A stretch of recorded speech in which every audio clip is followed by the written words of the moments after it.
Cuando se habla de economías para la vida, literalmente habría que decir que entonces existe una economía para la muerte. No toda economía es y sirve para la vida. En nuestros debates de Twitter que a veces se presentan, a veces me pongo a verlos, alguien decía, la peor energía es la que no se produce. Una frase del común entre los ingenieros eléctricos, que no es cierta. La peor energía es la que mata, así se produzca. Y a esa conclusión ha llegado la ciencia en el mundo, no la política, no la economía, sino la ciencia, que ha buscado despertar un debate desde hace 20 años, al principio sin éxito, poco a poco, pero no por la argumentación de la ciencia, sino por la realidad de la vida, del diario vivir, empezamos a ponerle cuidado a la ciencia. Pero la ciencia lo que nos está diciendo es que nuestra economía en el mundo en general se está construyendo alrededor de energías, de maneras de producir, de maneras de consumir, que llevan no a la muerte de la persona, muchas veces lo hacen, sino a la muerte de la especie y de la existencia misma en el planeta Tierra. Omnicidio le llaman, la muerte de todo lo viviente, desde la planta más minúscula, desde el animal, desde el virus, hasta el ser humano, que es su escala superior. De manera generalizada, una extinción. El planeta ya ha vivido 5 veces la vida se ha extinguido en el planeta. Una vez extinguida ha vuelto a aparecer, pero ya no en las mismas condiciones, ya no con las mismas especies, ya de una manera adaptativa de otros. Solo hay que mirar un poco esa literatura que hay, películas y ciencia ficción alrededor, ciencia ficción no, sino tratando de recordar lo que han sido las extinciones de la vida en el planeta. Todas se han producido por cambios drásticos del clima. La extinción está ligada a la ruptura del equilibrio del clima en el planeta. Eso que la ciencia nos muestra y nos demuestra, pues hoy se nos presenta como que otra vez estamos ante una ruptura drástica del clima y por tanto al borde de una extinción.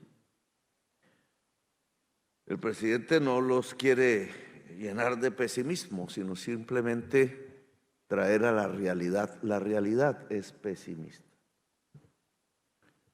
¿Por qué ese drástico colapso del clima? Por nosotros, diría alguien, por nosotros mismos.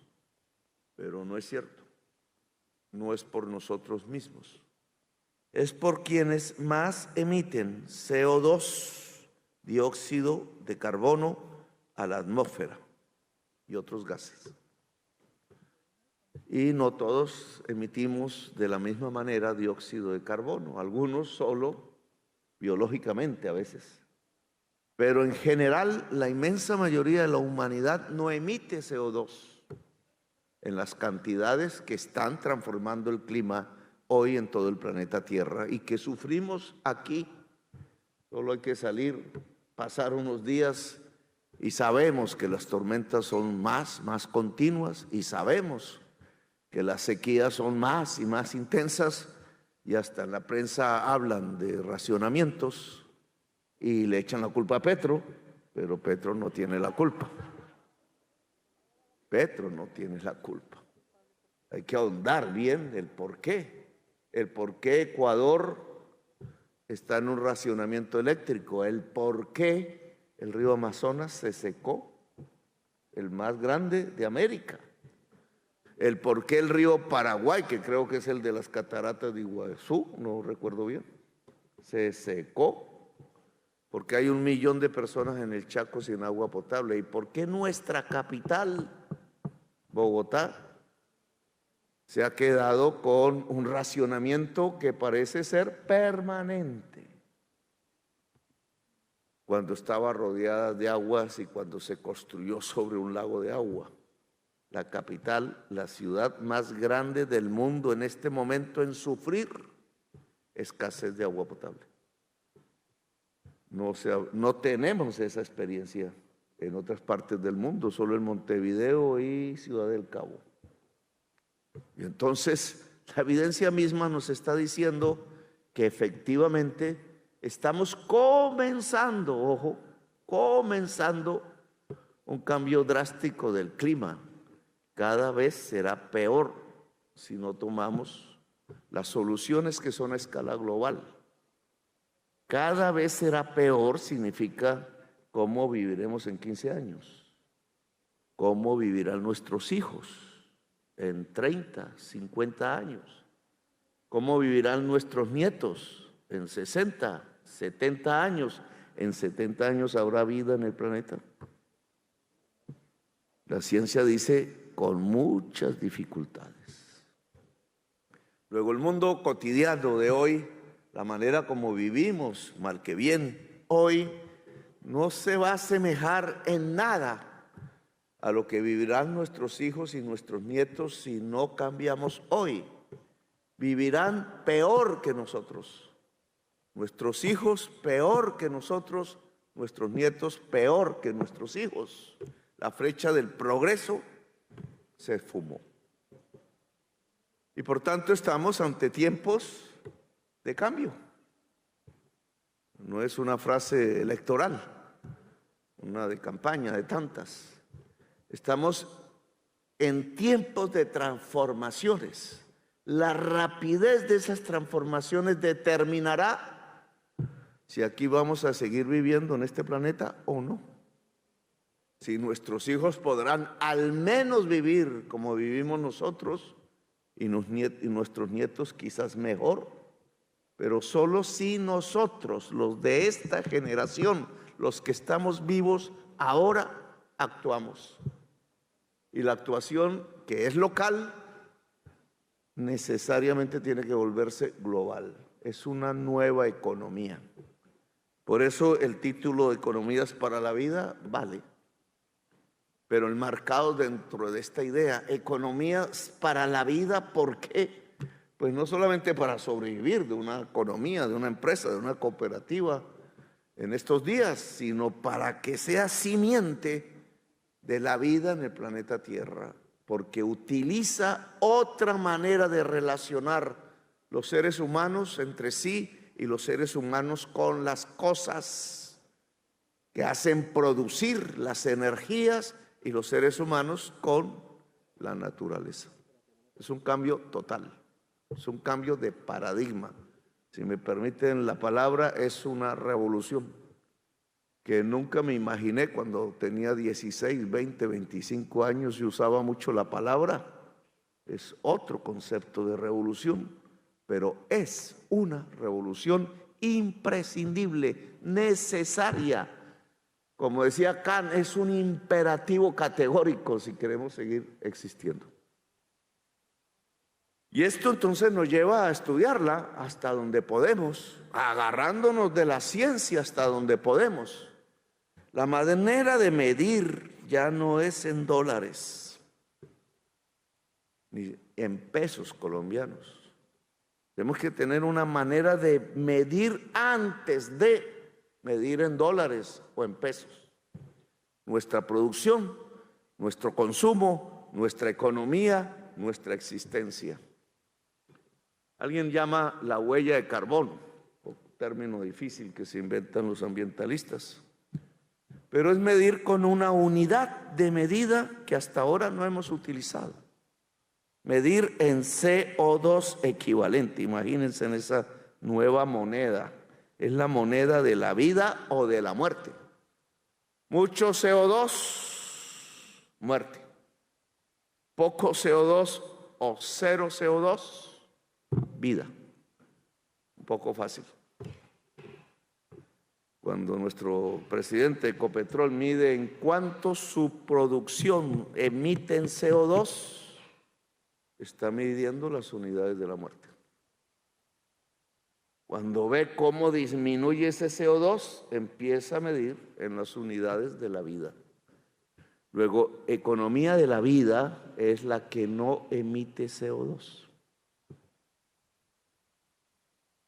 Eso le llamamos descarbonizar.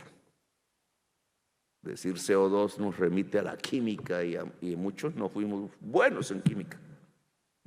La partícula que se llama átomo C, carbono, ligada a 2 átomos de oxígeno. Eso se llama CO2.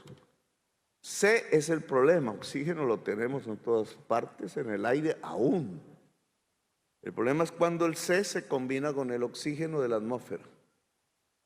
El C es el elemento de la vida. Carbono, nosotros estamos hechos de carbono. Cuando morimos, no solo se deshace el hueso, etcétera, sino el material orgánico y queda en la tierra, se llama C. Cuando millones de seres en las extinciones de la vida murieron, fueron descomponiéndose en sus masas de C, de carbono, y generaron eso que llamamos hoy los depósitos de petróleo, de carbón y de gas, que es lo mismo, solo que en diferentes presentaciones. Tiene la C, es decir, es la derivación de seres que fueron vivos y que se acumularon a través de millones de años en lugares específicos de la Tierra y de unos mecanismos que el planeta construyó para absorber el C de la atmósfera. La Tierra era un planeta negro antes, oscuro, porque la C tiene ese color y fue subsumiendo en los interiores de la Tierra. Y por eso apareció la vida, cuando se logró un equilibrio climático, porque esa C tiene un factor de calentamiento, porque al traer el sol lo concentra dentro de sí y lo mantiene un calentamiento global como un invernadero, por eso se llama gas efecto invernadero. Es como si nos pusiéramos en una calle de Barranquilla debajo de plástico. Al final se nos vuelve sauna y al final no aguantamos, porque ese calor que se condensa ahí debajo de ese plástico ya no permitiría que nosotros vivamos. Los seres humanos comenzamos a morir después de 35 grados centígrados. Si nos quedamos dormidos en una playa, en una calle, en una acera, en una ciudad que tiene 40 grados o 45, morimos. En Europa mueren 100,000 personas en una oleada de calor. Si nuestra ciudad no se siembra con árboles o no es acogedora para la persona que está en la calle o no hay refugios y esta queda en una calle tirada en un momento en donde la temperatura en un día es de 40 o 45 grados a la intemperie, muere. Si es viejo, muere más rápido. Tenemos un equilibrio climático sin el cual morimos. Y mueren otras especies más rápido que nosotros, etcétera. Luego, hablar de una economía de la vida, entonces, es hablar de una manera de producir, de consumir, que no afecte la temperatura promedio de la Tierra y no la afecte a partir de no emitir CO2. Ahora, ¿eso cómo se hace? Solo sabemos algunas cosas, no todo. Miramos experiencias en el mundo. Toda la humanidad está ensayando inventos, posibilidades, para rápidamente, porque no tenemos sino 10 años, cambiar las cosas. Esto de los 10 años que parecen ser menos, merece la pena explicarlo. ¿Por qué solo tenemos 10 años? Porque las partículas, moléculas que emitimos a la atmósfera a través de las chimeneas se quedan en la atmósfera pueden quedarse 300 años, pueden quedarse 3000 años. 3000 años en la atmósfera significa que su efecto de calentamiento, la que arrojamos hoy, va a perdurar 300 años más adelante, 3000 años más adelante, antes de ser absorbida. Es decir, toda la cantidad de materia que vamos a llamar gases de efecto invernadero que arrojemos hoy afectará a nuestros hijos, a nuestros nietos y quizás más allá a nadie, porque no habrá nadie en el planeta. Luego tenemos que detener la chimenea a esa hora, no dentro de 50 años. Las chimeneas, ¿dónde están? En el norte, en los países ricos. ¿Quiénes más emiten CO2? No nosotros, los ricos del mundo. Y esto adquiere entonces una dimensión política. Son los ricos los que están llevando a la humanidad a la extinción. ¿Por qué lo hacen? ¿Porque quieren eso? No, porque codician. Porque tienen un poder de codicia y ese poder de codicia los lleva a producir más, para vender más, para ganar más. Es en la ganancia donde está el motor de la extinción. Luego los Estados Unidos, luego Europa, luego China, son las grandes chimeneas del mundo y nosotros no estamos en esos países.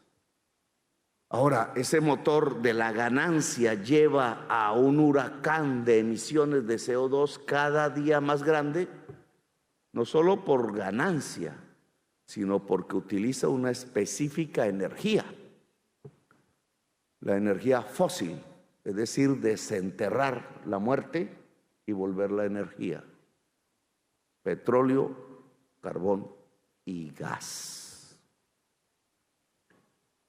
Y claro, puede aparecer como una gran noticia y a alguna persona en su vida pues le da mucha alegría, descubrimos gas. Descubrimos un embalse lleno de petróleo. Hoy eso no alegra a la humanidad, la asusta, la asusta.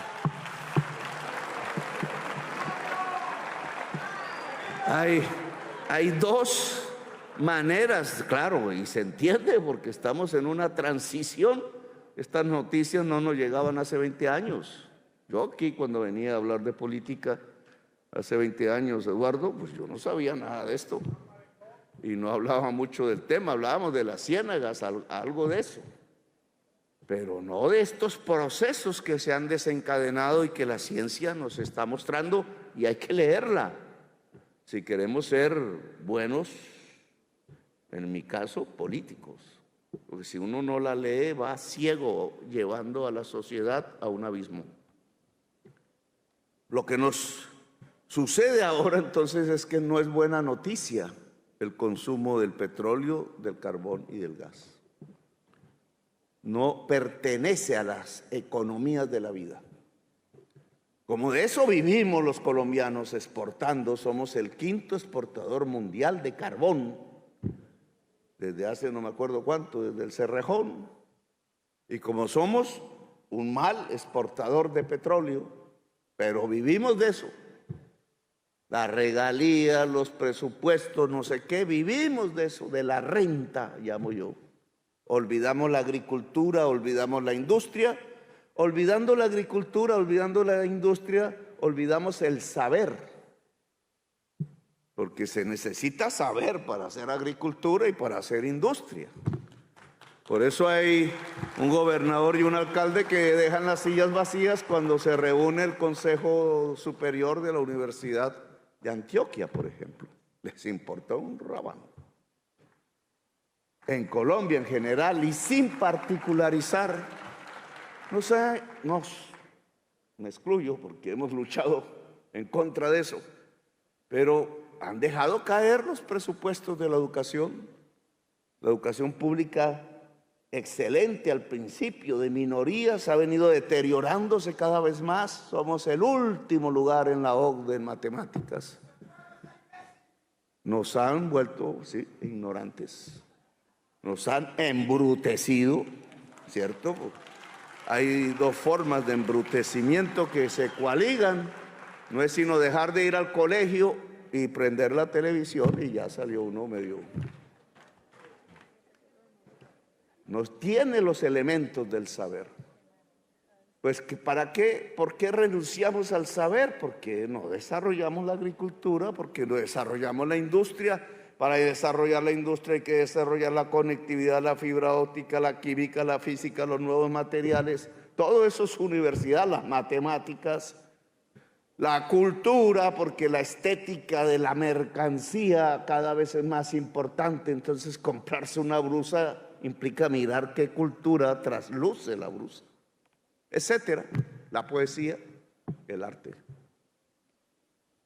Eso es para producir, pero una sociedad que renuncia a la producción porque quiere vivir de la renta, la ilegal, que ya ustedes saben, y las legales, que es que por el precio alto del petróleo y del carbón, entonces logremos repartir aquí alguito entre algunos.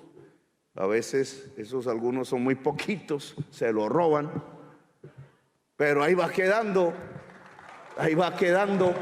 Lo que creemos es una riqueza, no es riqueza. La riqueza está en producir, no en vivir de la renta. Si mi mamá me hereda por algunas circunstancias un apartamento, yo lo arriendo y vivo del arriendo, yo no estoy rico, no estoy produciendo riqueza. La riqueza la produjo quien hizo el apartamento, vaya a saberse hace cuánto. Yo vivo de la renta. Una sociedad no puede vivir de la renta. Una sociedad tiene que vivir de la producción, del trabajo que cada vez es más cerebral. Cada vez más no es el músculo, no es el poder de cargar un bulto, de mover una palanca, sino que cada vez más es pensar en colectivo, transformar un material y volverlo otra cosa, producir. Pero he aquí que entonces no podemos producir por producir. He aquí que entonces estamos metidos en un embrollo que aquí empieza a solucionarse. Ustedes son en parte, y va a costar indudablemente trabajo cerebral, solucionadores del embrollo en que estamos metidos. Porque más o menos le tenemos que decir a Colombia que dejemos de vivir del petróleo, del carbón y del gas. O sea, mi querido compañero Roa se queda sin puesto. No necesariamente.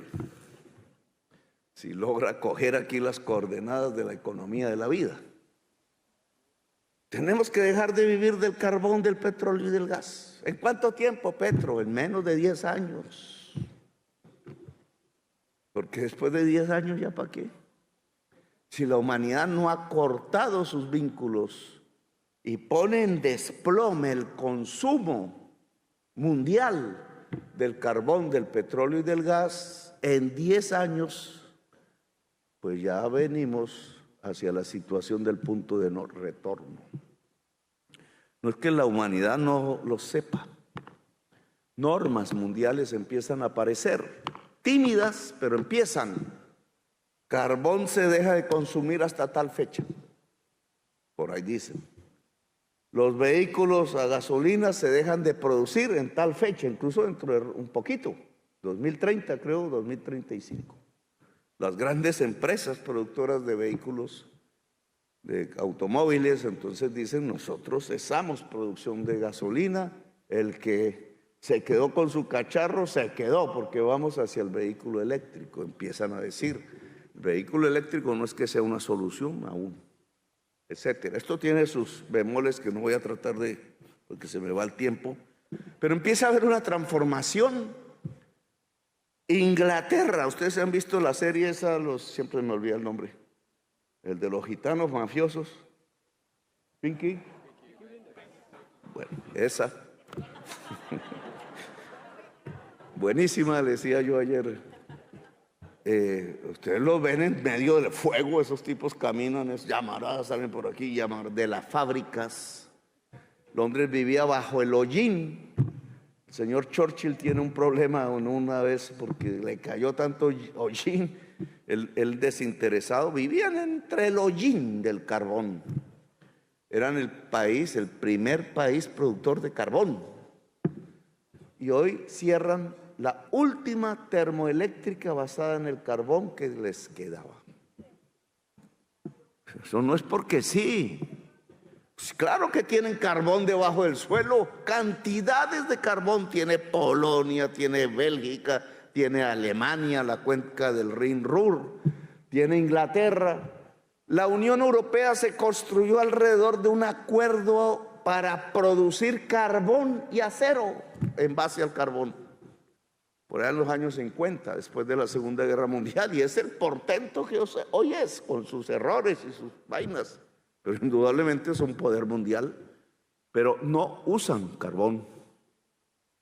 Entonces el poderío de Inglaterra con todo su carbón enterrado, claro, vendría, no voy a mencionar la señora que siempre me critica, me decía, uy, pero qué bruto, ¿no? Pues qué bruto, Petro. ¿Cómo va a dejar el carbón enterrado? Pues en Inglaterra dejaron el carbón enterrado, teniendo más que en Colombia. ¿Por qué? Porque ahí no está el futuro. Ya ni siquiera está el presente, porque Inglaterra transformó su aparato, o lo está transformando, su aparato productivo para no usar carbón. Y lo va a hacer la China y lo va a hacer Estados Unidos, que aún siguen siendo los mayores demandantes de carbón. Y entonces nosotros los colombianos, ¿qué vamos a hacer con nuestro carbón? Comérnoslo no podemos. Vamos, como dice Robledo, entonces nosotros sí usamos el carbón, entonces nos llenamos de hollín nosotros solitos aquí aislados, porque el resto del mundo va a estar usando tecnologías, maneras de producir que no usan ni un gramo del carbón. Nos vamos a quedar en el atraso. Luego ustedes aquí nos están ayudando a pasar a la vanguardia. Ahora, si no es carbón, petróleo y gas, ¿qué es? Aquí sí que es fácil decirlo. En la costa es facilísimo decirlo, no hacerlo. Tenemos el sol, tenemos el viento, tenemos el agua. Y las nuevas fuentes de energía se basan en el sol, en el viento y en el agua y en el magma caliente de la tierra. La Caribe colombiano sería una de las vanguardias de la energía limpia de América. De América. Y la energía limpia es de las más baratas del mundo. ¿Cuánto le cobran ustedes en la factura? Entonces, ¿por qué esa paradoja? Aquí se han metido en una discusión de la opción preferente, ¿cierto? La opción preferente es una mentirilla. Tengo que decirlo, ministro. Con eso es que nos enredan los políticos. Porque usted baja la opción preferente, que es una deuda que dejó Duque a cada uno de ustedes y a mí en el COVID, los dejó endeudados, porque él no subió la tarifa, entonces cobraron eso que no subió ahora. Se llama opción preferente. Entonces las empresas dicen, bueno, hay que cobrarle a los usuarios. Pero si yo digo, no, pago con el presupuesto, que fue lo que dijimos, la opción preferente, entonces uno dice, no, pues va a bajar en la proporción X la tarifa. Van a la bolsa y los generadores eléctricos se elevan en eso mismo que uno baja por la opción preferente, la tarifa de generación, y no pasó nada. Simplemente lo que tenía que pagar el usuario, que ahora paga el Estado, se vuelve una ganancia mayor en el generador eléctrico, por la manera como está constituido el sistema de tarifas. Y no pasó nada. ¿Por qué entonces la generación eléctrica tiene tan alta tarifa en la costa Caribe? Ahí ya no, los políticos no entran a discutirlo.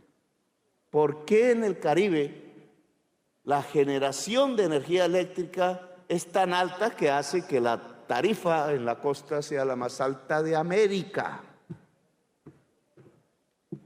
si tenemos sol, ¿por qué?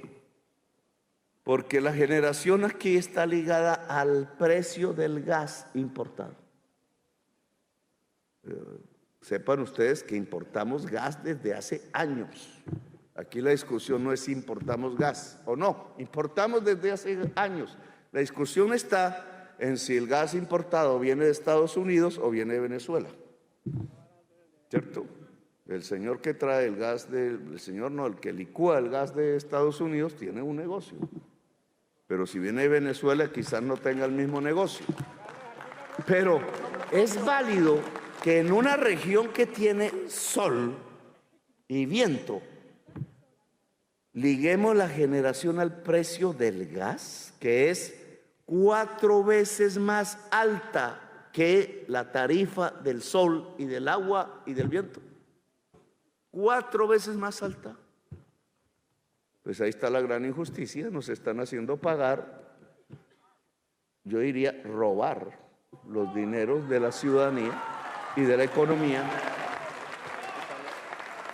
Porque si yo cojo Urrá, ¿cierto?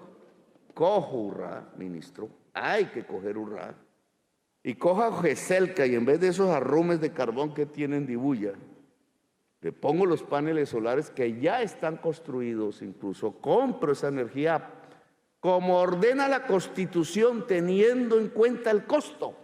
Ordena la Constitución el costo de esa tecnología con su ganancia y no el precio del gas, que es inconstitucional.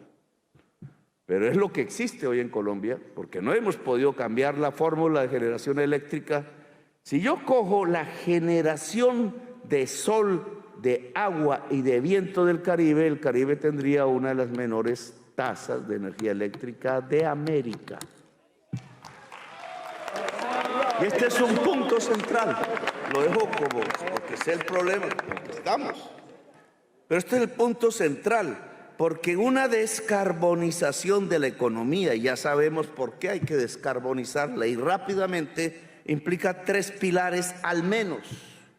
Uno que es la energía o matriz energética, la energía que consumimos, otro el transporte y otro la producción. En estos 3 pilares no debe haber consumo ni de carbón, ni de petróleo, ni de gas. Porque el problema en Colombia no es cómo se ofrece gas de acuerdo a la demanda, doctor Roa. No es,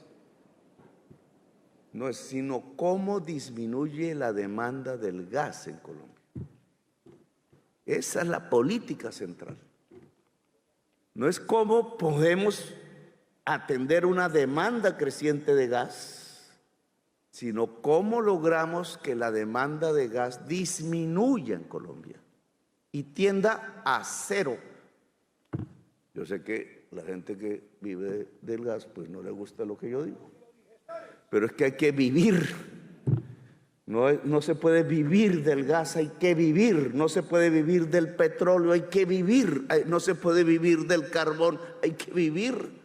Y vivir significa no carbón, no petróleo, no gas en 10 años. En 10 años. Y entonces aquí viene que la matriz energética de Colombia debe ser, le llaman así, limpia. ¿Limpia qué es? Que no emita CO2. Y resulta que estamos a punto, porque tenemos un 60% de energía basada en el agua que no emite CO2, que viene de antes, y tenemos un crecimiento en solar, ¿cierto? Que hasta ahora es pequeño, pero estamos creciendo rápido, 10 veces más en este momento de lo que recibimos en el primer día de gobierno. 10 veces más. Pero tiene que sobrepasar los 6 gigas, que ustedes se han engargolado con los 6. No, es más de los 6. Pero los 6 sería muy importante. Si nosotros logramos, y ya tenemos 75 aquí, ¿cierto? Porque producimos 20 gigas. Esto se lo saben, aquí lo enredan a uno con esta terminología, pero tenemos una capacidad anual de 20 gigas de producción. de generación. De esas 20, el 60%, o sea, unas 12, provienen de las hídricas. Y si le metemos 6, tenemos 18 y nos acercaríamos al 100%, sino que la demanda de energía aumenta. ¿Cierto? Y entonces realmente estaríamos acoplándonos a un 75%. Pero ya 75%, ¿sabe cuánta gente en el mundo vendría a invertir aquí si el 75% de la energía es limpia? ¿Sabe, gobernador, cuánta gente fuera de Colombia vendría a invertir en el Caribe colombiano si la energía que le ofreciéramos fuese 90, 95 o 100% limpia? Esto se llena así. Es una oportunidad de industrialización para nosotros y para los de afuera que no estamos contemplando porque nos hemos vuelto adictos a la gasolina, al carbón y al petróleo y al gas. Y no miramos la realidad que está ocurriendo en el mundo, en donde el Caribe puede tener la punta de vanguardia, la punta de vanguardia. Entonces, un pilar es la energía, otro pilar es el transporte, que la ministra aquí ha hablado. Transporte es un asunto público, pero también particular. Particular es que la moto, el carro se vuelva eléctrico, pero más que todo es que tengamos sistemas de transporte público masivo, local y nacional, eléctricos. Y eso se llama trenes, hasta el día de hoy. Trenes eléctricos, ministra, no trenes diésel.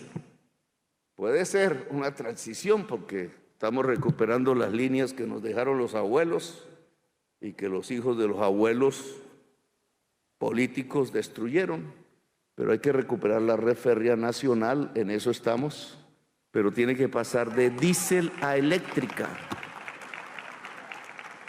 En lo que tenemos, que sí liga el Pacífico con el Atlántico, hace el bypass, esto tiene otro tema, pero también en la exploración que podemos hacer hacia la altillanura colombiana, que es la última tierra que puede ser usada para producir alimentos en el mundo, con el proyecto Puerto Villavicencio, Puerto Gaitán, que no quiero que quede como el metro subterráneo de Bogotá, que le metimos la plata del estudio, le entregamos el estudio y después unos politiqueros sectarios se lo tiraron para hacer una chambonada, que es lo que están haciendo en la ciudad de Bogotá.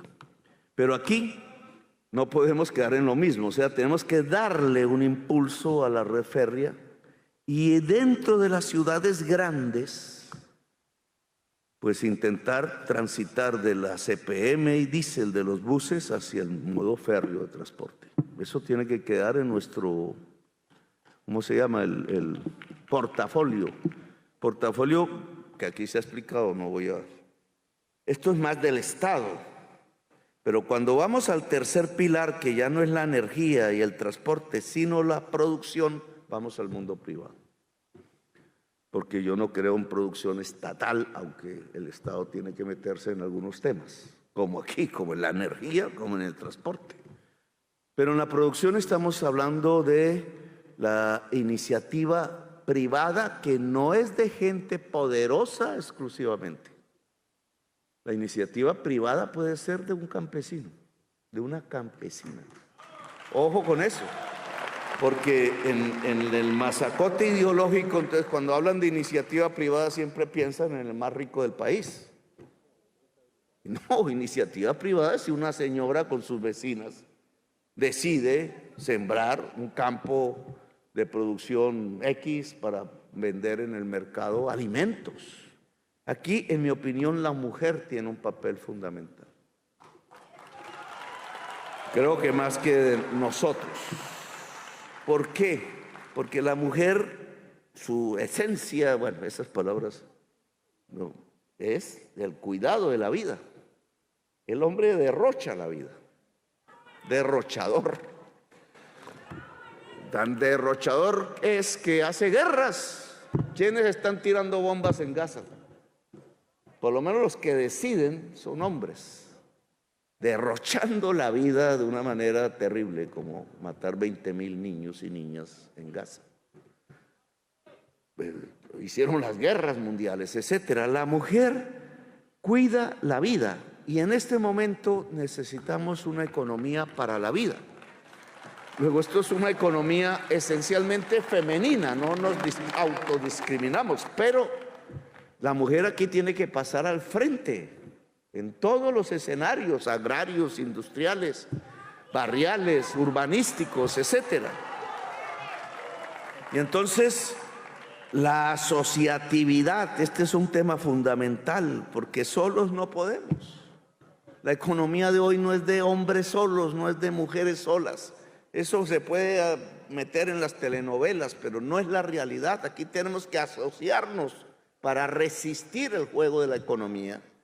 Y entonces la asociatividad femenina en la tierra, produciendo alimentos, volviéndolos agroindustriales en la industria, pero tiene que ser sin petróleo, sin carbón y sin gas. Y aquí hay problemas, porque ¿cuál es el abono que se le echa a la tierra? La urea, ¿cierto? ¿Y la urea de dónde sale? Del petróleo o del gas o alguna cosa de esas.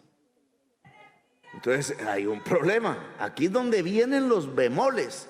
Y esto no es solo en Colombia, esto es en todo el planeta, que hay que hacerlo en 10 años. Por eso estoy hablando. Y es más grave en Estados Unidos, en Europa y en China, porque son los que están emitiendo más. La transformación es más dura allá que aquí. Y si la presión política allá en favor de la vida no crece, pues nos van a terminar tirando bombas y acabando la humanidad en una catástrofe bárbara, porque ahí no va a subsistir la democracia, como ya lo estamos viendo. Esto es, por tanto, una revolución mundial. Y se liga a producir ya, ¿no es?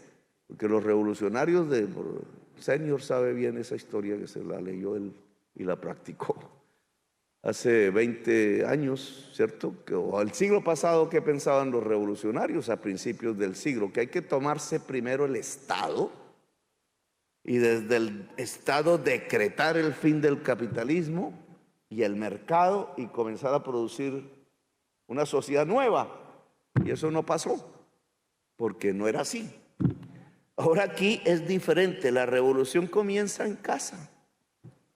No hay que necesidad de tomarse el Estado, aunque también, porque si nos queda de depredador una presidencia en el año 2026, acaba hasta con el nido de la perra.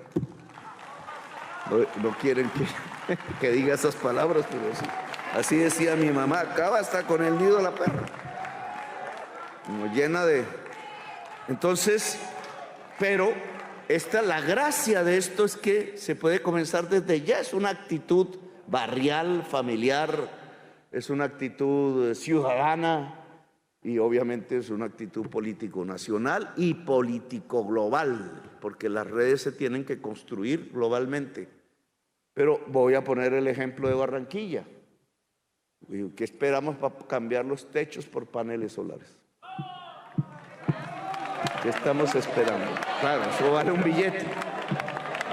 Vale un billete. Pero la alcaldía tiene algo y nosotros tenemos otro algo.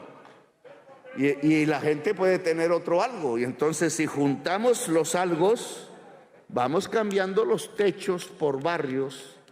Y qué aires, ni qué afinia, ni qué 8 cuartos, ya nos independizamos de eso.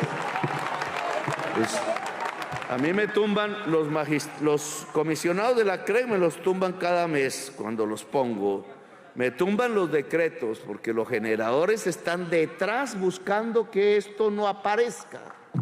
Los 16 generadores que hay, que se llevan las ganancias. Pero esto se puede hacer sin eso. Simplemente es una decisión. Una decisión que en Barranquilla se puede hacer en cualquier lugar del país también. Pero se necesita la voluntad política y poner el dinero público y poner el trabajo comunitario, que hay que ponerlo y aprender, y los jóvenes aprender cómo es que se instalan los tales paneles solares. Incluso yo diría aprender cómo se hacen los paneles solares. ¿Cómo se hacen? Ecopetrol ya debería tener aquí una empresita piloto de cómo se hace un panel solar en Colombia. Ya hay una empresa que entre otras se intentaron estafar, ministro, y eso no hay que permitirlo, porque es el comienzo, es el balbuceo de gente que sabe lo que está pasando, que sabe lo que se necesita y que empieza a tener una iniciativa libre, pero que el Estado debe acompañar para que no se muera en el camino. Entonces, todas estas economías de la vida que veo que aquí se han reunido y que han hecho la feria, tienen que ser acompañadas por el gobierno.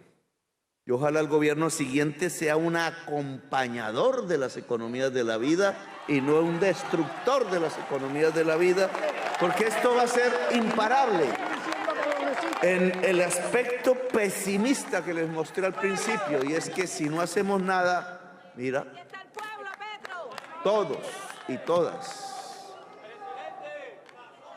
Yo tengo una actitud optimista, es en el sentido de que la humanidad no se va a dejar quitar la vida como especie.